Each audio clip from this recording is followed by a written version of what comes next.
The Adventures of Zulu. Zulu in the Berlin Wall. Zulu, a fervent freedom fighter with a penchant for flamboyant capes and a time machine in his basement, decided that the Berlin Wall in 1963 could use a little redecorating. Not with a lick of paint, mind you. Zulu had something more drastic in mind.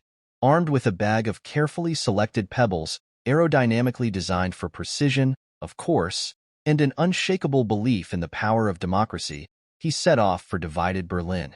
After a somewhat turbulent landing, time travel has its quirks. Zulu found himself amidst a group of bewildered East German border guards.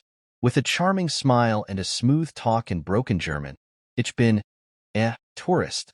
Ja, Tourist." He managed to talk his way out of the predicament. His mission soon brought him into contact with General Karl Wurst, a man with a mustache that resembled a scrub brush and a fondness for military parades. Karl, initially skeptical of Zulu's plan to demolish the wall with pebbles, "Young man, do you have any idea how thick that thing is?" was quickly won over by Zulu's infectious enthusiasm and the promise of eternal glory. And so it happened that Zulu and Karl, under the guise of a spontaneous folk sports manifestation, gathered a crowd of Berliners at the foot of the wall. Armed with Zulu's pebbles and encouraged by Karl's booming voice, "Forward, comrades! Throw those capitalist stones." They began their impossible task. The border guards, initially confused by the spectacle, soon opened fire with water cannons. But Zulu, resourceful as ever, had taken precautions. With a push of a button on his hypermodern wristwatch, he activated a force field that transformed the water jets into confetti. The crowd cheered. The border guards looked on in astonishment.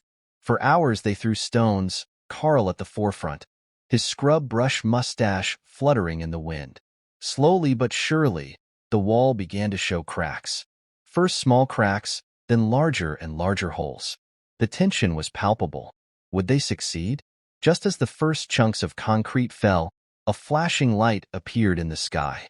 A flying saucer, manned by beings with antennas and glittering suits, landed with a thud next to the wall. The aliens, intrigued by the commotion, stepped out of their saucer and observed the scene with large, black eyes. One of them, apparently the leader, addressed Zulu and Karl. "Gosh," he said in perfect English, "what an efficient way to tear down a wall. We usually use laser cannons for that." And so it happened that the Berlin Wall did not fall due to political pressure or diplomatic negotiations, but by a rain of pebbles, an enthusiastic general with a scrub brush mustache, and a group of helpful aliens with laser cannons. Zulu, his mission accomplished, returned to his own time, satisfied with his contribution to world history.